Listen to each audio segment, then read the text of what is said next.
अस्सलामुअलैकुम आदाब। मैं हूं मोहम्मद नाफिस आलम। स्वागत है आप सभी का आपका अपना चैनल सीमांचल दस्तक। हम लोग तो यही सोचते हैं कि ये इनका काम क्योंकि ये एक्सपीरियंस हो चुका है, इसको जानकारी ही सारी बात। अभी जो नया आएगा वो तो अपना चक्कर में रहेगा, इसलिए हम लोग इसको चाह रहे हैं कि दिल से चाह रहे हैं इसको हम लोग। बीते दिनों में जो जिम्मेदारी आप दिए थे उसका क्या हुआ? उसको निभाया इन्होंने, जो जिम्मेदारी दिया निभाया। बाकी जो लोग कह रहे हैं वो लोग गलत उल्टा सीधा बोलता है। मेरा नाम नकी अहमद है, मैं गम्हरिया से वार्ड नंबर 2 से, मेरा पंचायत भी मेरा बगडरा है। देखिए, सबसे बड़ी बात यह है कि पंचायत में मुखिया कितनों भी हो, उससे कोई फ़र्क नहीं पड़ता है। सबसे बड़ी बात होता है पंचायत का सेवा, और ये चीज़ हमारे मुखिया जी के अंदर में बखूबी है और इसने निभाया भी है। चाहे वो अन्हार रात में हो, चाहे वो 1 बजे रात में हो, चाहे वो 12 बजे रात में हो, पब्लिक का वो सेवा किया है। अगर उसके दरवाजे पे किसी ने खटखटाया है तो इन्होंने उसके लिए हाजिरी किया है, हाजिर भी हुआ है और बखूबी काम को निभाया है। इसलिए उम्मीद है कि इस बार भी इंशाअल्लाह ये तीसरा बार मुखिया बनने जा रहे हैं बगडरा पंचायत से। उम्मीद है कि तीसरा बार फिर से बनेंगे। मेरा नाम है हाफिज़ मोहम्मद वसीम, वार्ड नंबर 2 गम्हरिया, बगडरा पंचायत से मैं भी हूँ। मैं अपना सब जनता को अपना समर्थन करना चाहता हूँ कि देखो, काम जो करता है, जो नेता उस लायक हो उसको नेता बनाना चाहिए। मेरा कहने का मकसद ये है कि जैसे मुन्ना मुखिया रह चुका है, 2 बार मुखिया रहकर काम किया है। अगर वो काम नहीं करता तो 2 बार किसी को चांस नहीं मिलता है। आप भी जानते हैं कि काम करने के बावजूद ही चांस मिलता है। इसी तरह मैं कहना चाहूँगा कि मैं सभी जनता से ये कहना चाहता हूँ कि मैं समाज के अंदर जो गंदगी फैला है उसको दूर करने के लिए हमें ऐसा नेता चुनना है जैसे मुन्ना हो, जो कि गंदगी को दूर करे। इस वक्त हम जो कि प्रखंड के अंतर्गत बगडरा पंचायत के बगडरा गांव में मौजूद हैं। हमारे दरमियान निवर्तमान मुखिया इस पंचायत के इम्तियाज़ आलम साहब उर्फ मुन्ना साहब हमारे दरमियान मौजूद हैं। सबसे पहले आपका स्वागत है मेरे चैनल में। मैं भी आपका चैनल का बहुत बहुत दिल से मुबारकबाद स्वागत करता हूं। कि आपके पंचायत वासियों ने आपको काफ़ी समर्थन दिया है। पहले भी 2001 से 11 तक भी आप मुखिया रहे, उसके बाद 2016 से 21 तक। इस दरमियान आपने लोगों का किस तरह से सेवा किया जो आज एक बार फिर मजबूती से आप चुनावी मैदान पर?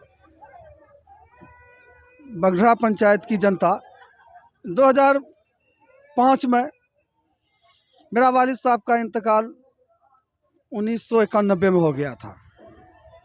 2003 में और 2005 में 2 बार में शिक्षक नियोजन में मेरा मेधा सूची में वेटेज सबसे ज़्यादा होने के बावजूद मेरा बहाली नहीं किया गया, जिसके वजह से 2006 में हम मुखिया में फाइट किए।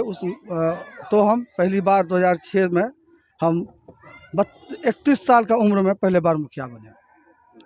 फिर 5 साल कार्यकाल मेरा बहुत अच्छा चला, क्योंकि हम गरीब समर्थक हैं। रात में 12 बजे भी अगर हमारा आदमी को, हमारा पंचायत में किसी भी आदमी को अगर कोई बात हो जाता है, बीमार हो जाता है या केस मुकदमा का मामला हो जाता है और वो हमको आकर के दस्तक देता है, तो हम उसके साथ, अगर हम गंजी पहने हुए हैं तो उसके साथ हम निकल पड़ते हैं, और जब तक काम ख़त्म नहीं होता है तब तक हम वापस नहीं आते हैं। यही मेरा खूबी था, जिसके वजह से लोगों ने हमें दोबारा मुखिया बनाया और अब तीसरे बार बनने का बिगुल बज चुका है। हम अपना समर्थक को, अपना जनता को साफ खुले लफ्ज़ में कह दिए हैं कि हम मुखिया 2 बार बने, हम अपना पूरा शौक़ पूरा कर लिए हैं। अब इस बार जो तीसरा बार हम बनेंगे, ये जनता का सरकार होगा। ये जितना जनता है, जितना हमारा अवाम है, ये उसी की सरकार होगी। हमको सिर्फ एक गाछ की तरह, हम उसका साया, गाछ की तरह रहेंगे और वो मेरा साया में रहेंगे। और नौजवान जो हमारे समर्थक हैं, सारा नौजवान को हम सेटिंग करेंगे, कारखाना लगाएंगे और हम कोशिश करेंगे कि वो अब दिल्ली पंजाब नहीं जाए, अब वो हमारे पंचायत में काम करे और वो मालिक बने। हम सेवक रहेंगे, वो मालिक रहेगा, काम वो करेगा, हम देखेंगे। इससे पहले जो रोज़गार की बात की, आप मनरेगा के तहत कुछ लोगों को जॉब कार्ड दिलवाए? मनरेगा के तहत जॉब कार्ड भी बना, इंदिरा आवास में भी जॉब कार्ड से पैसा मिलता है। आप लोग भी भली भांति जानते हैं कि मनरेगा योजना बिहार में ये हाथी का दांत जैसा है। क्यों कि अगर लेबर आज काम करता है, उसका पेमेंट 1 महीना बाद होता है।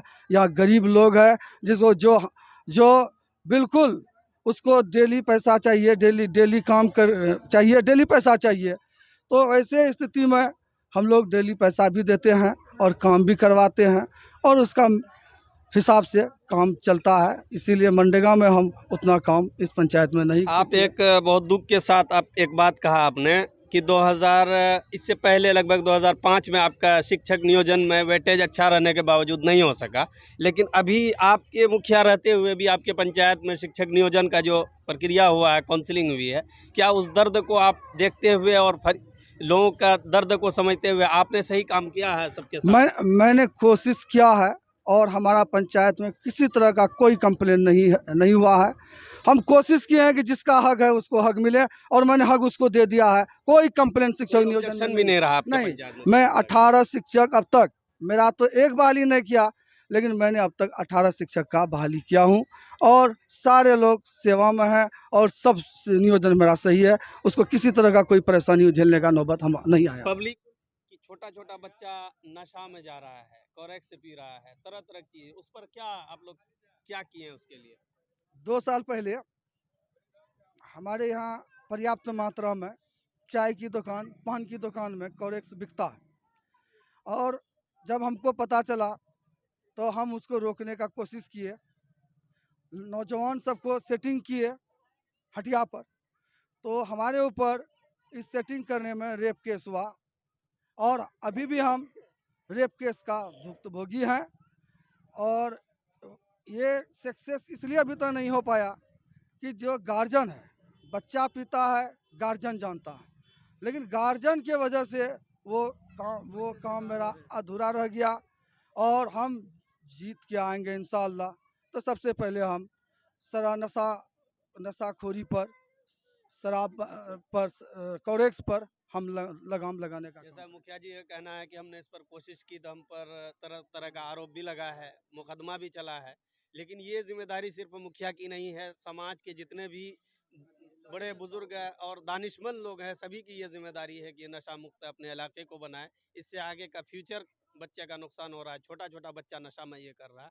मुखिया जी से हमने ये सवाल इसलिए पूछा क्योंकि ये पंचायत के मुखिया है, इनका अगर एक रोल होता है तो बाकी लोग भी इस पर आते हैं। भी आ रहा था इस सिलसिले में कि हर पंचायत में आरटीपीएस काउंटर खोलेंगे हम। कई पंचायतों में हमने देखा है कि काम भी चल रहा है उस पर। आप लोग क्या सोचते हैं आरटीपीएस काउंटर खोलने की बात हम लोगों को भी कहा, जी।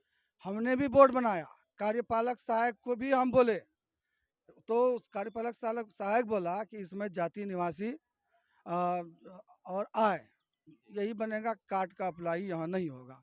कम से कम ये भी बनता है तो कुछ तो सहूलत होती लोगों को। नहीं, वो बोला गया, हम लोग काउंटर भी तैयार किए, लेकिन अभी तक वो सुचारू रूप से चला नहीं। तो आगे अगर मौका मिलता है तो कैसे बिल्कुल उस पर बिल्कुल क्या वो सारा सिस्टम को हम पंचायत में, सारा सिस्टम को पंचायत में हम लागू करेंगे। जाति हो, निवासी हो, आय हो, वो ब्लॉक का ठोकर नहीं खाएंगे। नीतीश कुमार का सपना को साकार करने का काम करेंगे। हमारे लोग जब सरकार सुविधा पंचायत में देगी तो मैं उसको, यानी पहले से भी आप प्रयासरत हैं इस पर? जी पहले से भी अगर एक मौका मिलता है तो इसको कंप्लीट करेंगे इसको बिल्कुल, जितना भी अधूरा सपना है इस पंचायत का आदर्श बनाने के लिए जो भी अधूरा सपना है हमारा, हम उसको पूरा करेंगे। इसलिए कि 7 निश्चय योजना में इस पंचायत को लमसम 2 करोड़ रुपए प्राप्त हुआ। अगर वार्ड की बात करें तो एक वार्ड में 20 लाख ही होता है। एक वार्ड में जब तक 50 लाख का काम नहीं होगा, ये वार्ड, उस वार्ड का काम पूर्ण नहीं होगा। इसलिए अभी हमारा काम जो है गली नली में अधूरा है, उसको भी पूरा करना है। और दूसरी बात ये रह गया कि नीतीश कुमार का एक बड़ा योजना जल नल है। अभी हमारा 5-6 वार्ड ऐसा है कि जल मीनार लगने के बाद भी लोगों को पानी नहीं मिल रहा है। ये जल नल जो है ये आप लोगों के अंतर्गत था या ठेकेदार के इससे हुआ? नहीं, ये ठेकेदार के अंदर में था। वो भी ठेकेदार हमारे ही पंचायत के भी मुखिया प्रत्याशी हैं, समीम नाम है उस उसका। पर आप लोगों की निगाह होनी चाहिए पंचायत की जी जिम्मेदारी के नाते। समीम नाम है। घर का मुर्गी दाल बराबर समझ करके हमारा भी अपना भी जल का कनेक्शन नहीं लगा और हमारा वार्ड में भी कहीं पानी नहीं मिलता।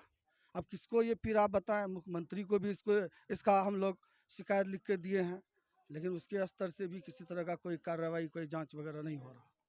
ये है जनाब मुखिया इम्तियाज साहब, जो इस पंचायत के बगडारा पंचायत जो जोकी प्रखंड के अंतर्गत आता है, 2 बार मुखिया रहे हैं। एक बार 2006 से 11 तक, ये लास्ट टर्म 2016 से 21 तक ये मुखिया रहे हैं। का साफ कहना है कि जो भी काम हमने किया है और जो अधूरा है इसको हम पूरे अधूरे सपने को पूरा करेंगे अगर जनता एक मौका देती है। आपका हम शुक्रिया अदा करना चाहेंगे कि आपने हमारे चैनल के लिए अपना कीमती वक्त दिया। मैं बगरा पंचायत के एक एक जनता, एक एक जन, एक एक कुंबा से अपील करते हैं, ये 10 दिन है, बहुत सारे लोग आपके पास पैसा लेकर आपका वोट उचकने के लिए आएंगे कि वोट दे दो, या थोड़ा सा भी बीमार पड़ेंगे तो आपको दौड़ करके लेके जाएंगे हॉस्पिटल। तो आप उसका झांसा में नहीं आएंगे, क्योंकि आपका ये 10 दिन 5 साल पर भारी पड़ सकता है। इसलिए आप सोच विचार कर फैसला करें। अगर आपका भाई, आपका बेटा उस लायक है, अगर आपका दर्द को लेकर के 12 बजे रात में चलने का काम करता है, आप उस बेटा को नहीं छोड़ें। हम अपील करते हैं कि आप अपना कीमती वोट हमको दे करके हम सेवा करने का, खिदमत करने का, हम आप नेता नहीं हैं, हम आपका भाई हैं, आपका सेवक हैं, आपका हम गुलामी करते हैं। हमको रात और दिन से कोई मतलब नहीं होता है, और हम करते थे, करते हैं, इंशाअल्लाह करते रहेंगे। इसी के साथ हिमाचल दस्तक का बहुत बहुत शुक्रिया।